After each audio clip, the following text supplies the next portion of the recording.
반갑습니다. 붓다의 복과 지혜입니다. 오늘 이 자리에 함께 해주셔서 감사합니다.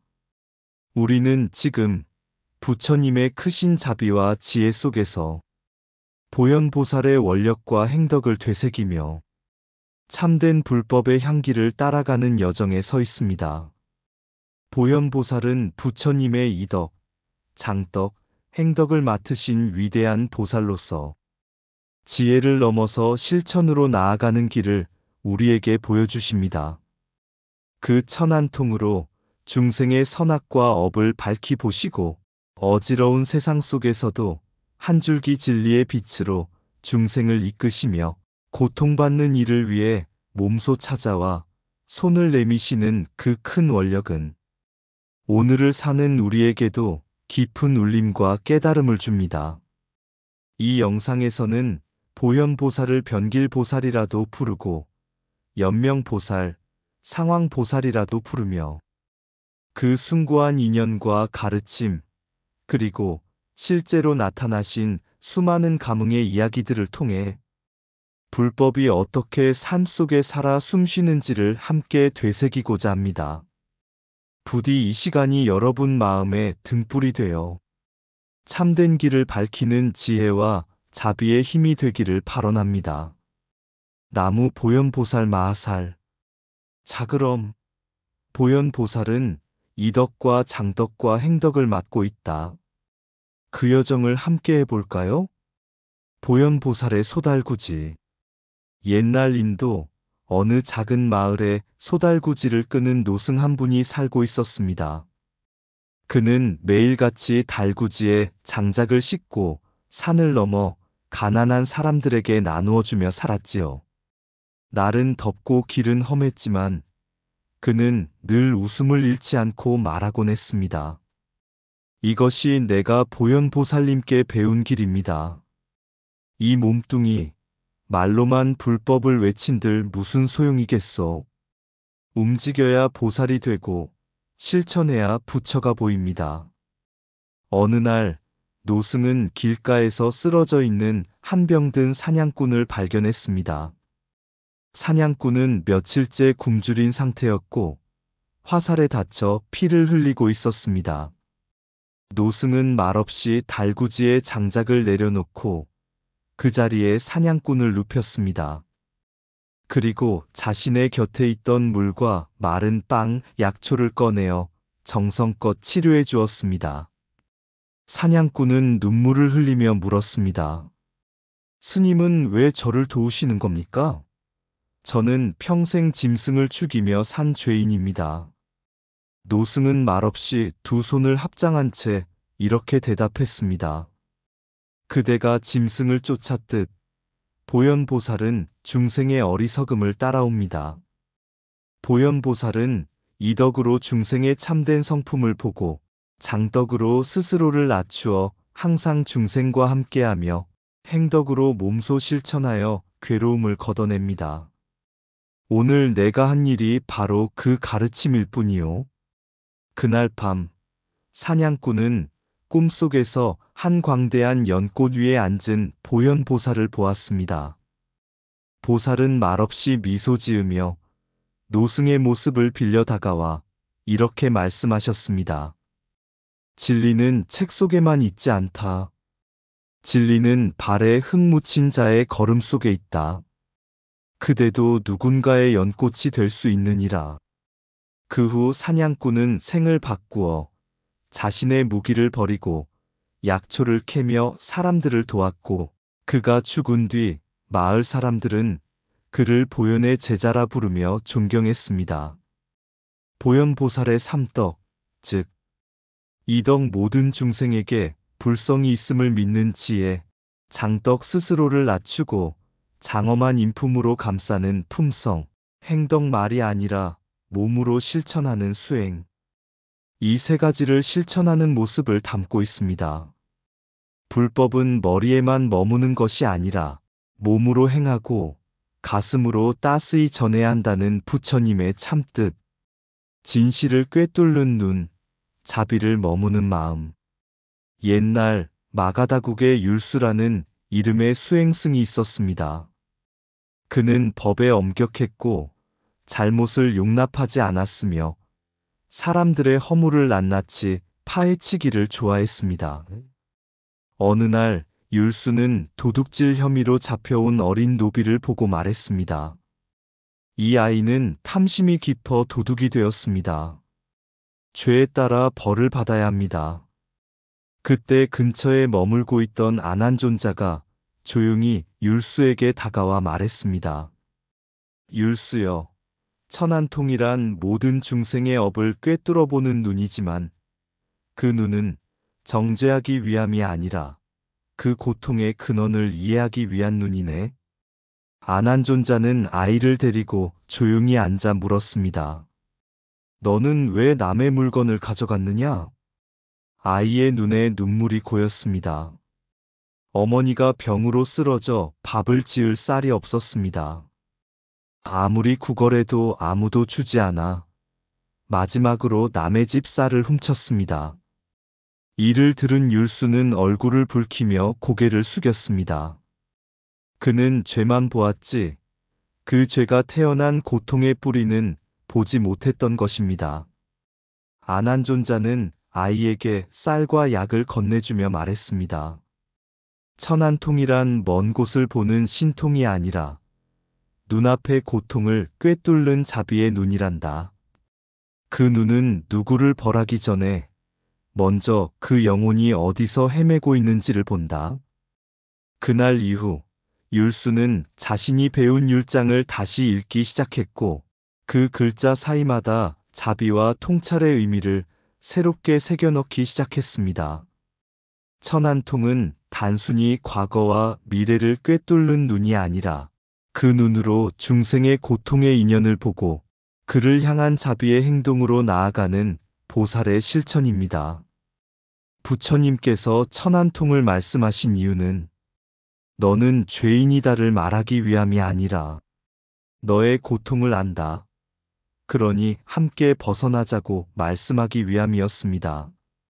천안통은 진실을 보는 눈이지만 그 진실 속에 숨은 슬픔과 사연을 꿰뚫는 자비의 눈입니다. 천안통이란 죄를 밝히는 눈이 아니라 고통의 근원을 보는 자비의 눈이다. 진실을 본다는 것은 사실을 넘어서 그 속의 아픔까지 꿰뚫는 것이다. 보살은 죄를 심판하지 않고 죄 지은 이의 눈물을 본다. 천안통은 모든 중생의 생사를 보는 눈이지만 그 시선은 언제나 연민 위에 머문다. 자비란 죄를 지은 이에게 돌을 던지는 것이 아니라 다시 일어설 길을 비추는 빛이다. 누군가를 이해하려면 그가 살아온 인연을 함께 보아야 한다. 눈으로 보인 것만 진실이라면 부처님은 굳이 천안통을 말씀하시지 않으셨을 것이다. 천안통은 판결을 내리는 눈이 아니라 구제를 실천하는 길잡이이다. 진리를 보는 눈은 날카롭지 않고 따뜻하다. 중생의 업을 꿰뚫어 본다는 것은 그 삶의 상처까지 함께 껴안는 일이다. 죄는 외면을 통해 만들어지지만 자비는 마음의 뿌리에서 피어난다. 보현보살은 모든 것을 꿰뚫어 보되 그 어떤 존재도 버리지 않는다. 거짓은 쉽게 드러나지만 진실은 자비로만 볼 수 있다. 법을 아는 이는 죄를 처벌하고 진리를 아는 이는 고통을 어루만진다. 부처님의 눈은 모든 생명을 심판하지 않고 이해하고자 하신다. 고통의 몸에 손을 내미는 자비 나병 환자와 보현보살. 옛날 한 작은 마을에 나병으로 버림받은 이가 있었습니다. 사람들은 그를 피했고 그는 어느 절 구석에 있던 보현보살상 앞에 조용히 앉아 기도했습니다. 이 병이 낫지 않아도 좋습니다. 다만 이 괴로움이 중생의 괴로움과 같다면 그들에게 빛이 되어 주소서. 그날 밤 꿈속에 자비로운 보살의 형상이 나타났고 이튿날 아침 몸에 있던 상처들이 천천히 아물기 시작했습니다. 병이 낫는 것보다 놀라운 것은 그가 더 이상 자신을 원망하지 않게 되었다는 것이었습니다. 병을 낫게 하는 것은 보살의 능력이지만 병든 이의 마음이 자비로 바뀌는 것이 바로 구제이다. 경전의 울림은 천상의 응답을 부른다. 수행자와 왕. 한 젊은 비구가 매일같이 법화경과 마하연경을 독송하였습니다. 그 모습이 지나치게 경건해 보였는지 마을의 왕은 의심을 품고 몰래 그를 따라갔습니다. 그러나 그날 밤 왕은 충격을 받습니다. 비구 앞에 하얀 코끼리를 탄 황금빛 보살이 내려와 공양을 올리는 모습을 본 것입니다. 비구는 조용히 말합니다. 경전을 독송하는 마음이 진실하면 그 법은 하늘에서도 울려 퍼집니다. 오늘 오신 이는 보현보살이십니다. 참된 법을 외우는 이에게는 보살이 찾아오고 세상이 바뀐다. 경전은 종이가 아니라 자비를 부르는 소리다. 죽음 앞에서도 흔들리지 않는 평화 임종 비구와 불가사의 말년에 접어든 어느 비구는 하루도 거르지 않고 아미타경과 마하바냐 바라밀 다경을 외웠습니다. 그는 말하곤 했습니다. 나는 죽음을 두려워하지 않네. 왜냐하면 그 순간에도 부처님께서 나를 맞이해 주실 것을 믿기 때문이지. 마침내 그의 마지막 날, 같은 방에 있던 제자들은 황금빛 아미타불과 대중들이 비구를 향해 다가오는 장면을 목격했습니다. 그는 평화롭게 숨을 거두었고 화장 후 그의 혀는 불에 타지 않고 붉게 남아 있었습니다. 생사의 갈림길에서도 흔들리지 않는 자는 이미 생사를 벗어난 자다.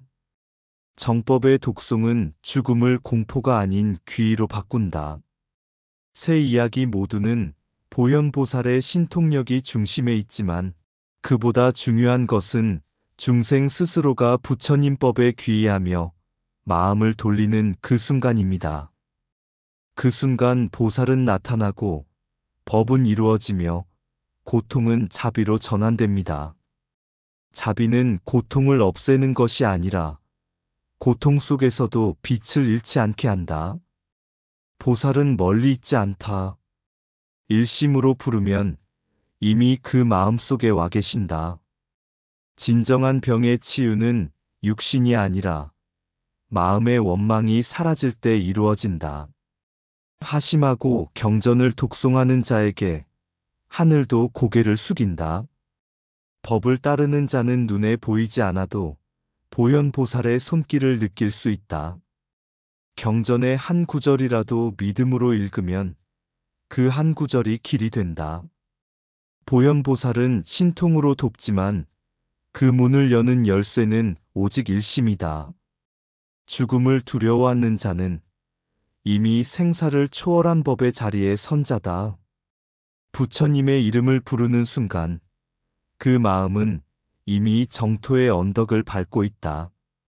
혀가 불에 타지 않은 이유는 그 말이 거짓 없었기 때문이다.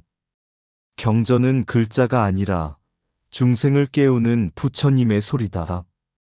고통 속에서도 귀의할 수 있다면 그 순간 이미 구제를 받은 것이다. 몸은 병들 수 있어도 보살을 부르는 마음은 병들지 않는다. 한 사람의 진심은 하늘을 움직이고 보살을 초대한다. 믿음이 깊어질수록 보살의 응답은 침묵 속에서도 들려온다. 새 이름의 보살을 만난 나그네. 옛날 어느 마을에 병든 어머니를 둔 한 젊은 나그네가 있었습니다.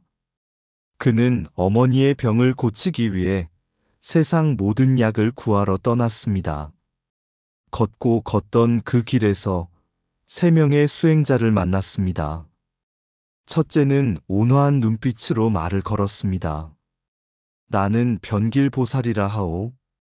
중생의 업을 꿰뚫고 그에 맞는 길을 보여주는 자요. 나그네가 물었습니다. 그럼 어머니의 병을 낫게 할 수 있습니까? 변길보살은 말없이 손을 들어 하늘을 가리키며 말했습니다.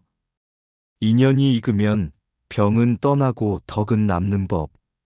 둘째는 약초를 캐고 있는 수행자였습니다. 나는 연명보살이라 하오. 수명을 연장하려는 이의 간절한 마음을 본다오. 나그네가 또 물었습니다. 그럼 어머니가 오래 살 수 있을까요? 연명보살은 조용히 말했습니다.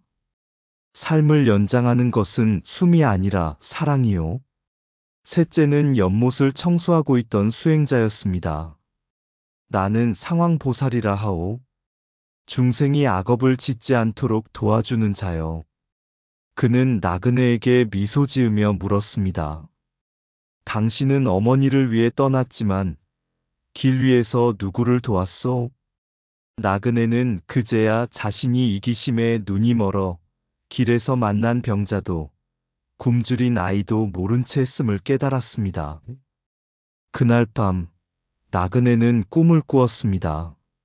세 보살은 하나였고 그 존재는 보현보살이었습니다. 그는 그 이름이 다르되 모두 고통을 덜어주고 선행을 실천하며 업을 밝히는 이임을 알게 되었습니다.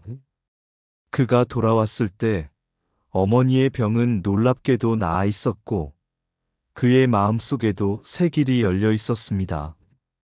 이름은 다를지라도 자비의 작용은 하나입니다. 신앙은 표현의 차이이지 방향성의 혼란이 아닙니다. 보현보살은 언제나 우리가 진심을 내는 그 자리에 와 계십니다. 이름은 다르되 자비는 하나다. 진정한 연명은 숨을 늘리는 것이 아니라 사랑을 깨우는 일이다. 덕은 말에 있지 않고 몸으로 짓는 것이다. 업의 그림자는 감출 수 없고 마음의 빛은 속일 수 없다. 진심으로 기도한 이는 이미 도의 문턱에 이른 것이다. 경전은 글이 아니라 수행하는 마음 안에 있다. 신앙은 이해의 문제가 아니라 방향의 문제이다. 진리를 보는 이는 이름에 매이지 않는다. 지혜는 깨달음 위에 세워지고 자비는 그 깨달음을 움직인다. 고통 속에서 손을 내미는 이는 이미 보살의 마음을 가진 자다. 깨달음은 때로 길 위에서 때로 연못가에서 온다. 세상에서 가장 큰 신통은 중생의 마음을 헤아리는 것이다. 이해보다 중요한 것은 이해하려는 마음이다. 보살은 하늘 위에 있는 것이 아니라 지금 이 순간의 행위 속에 있다. 불법은 글자 너머에 있고 자비는 이름 너머에 있다. 어느 날 한 어린 스님이 스승에게 물었습니다. 스님, 왜 보현보살은 이름이 이렇게 많나요? 어떤 날은 변길보살, 또 어떤 날은 연명보살이라 부르잖아요. 스승은 미소 지으며 연못가로 그를 데려갔습니다. 그리고는 조용히 물었습니다. 저 연못에 비친 그림자를 보거라. 저건 나냐, 내냐, 아니면 단지 물 위의 그림자냐? 어린 스님은 말없이 연못을 들여다보았습니다. 그 안에는 스승의 모습도 자신의 모습도 그리고 구름조차 비치고 있었습니다. 스승이 말했습니다. 이름은 연못 위의 그림자와 같다. 하나는 빛으로, 하나는 바람으로, 하나는 흐름으로 다르게 비칠 뿐, 그 본래는 자비요, 실천이요, 중생을 향한 마음이란다. 보현보살이 변길이라 불릴 때는 업의 흐름을 비추는 지혜가 되고, 연명이라 불릴 때는 생명을 품는 자비가 되며, 상황이라 불릴 때는 그때그때 중생에게 가장 필요한 모습으로 다가오신다. 그러니 네가 마음을 다해 부를 때 그분은 이미 너의 옆에 있느니라. 어린 스님은 고개를 끄덕였고 연못 위의 그림자는 조용히 흔들렸습니다. 그날부터 그는 이름보다 마음을 먼저 보는 법을 배웠습니다.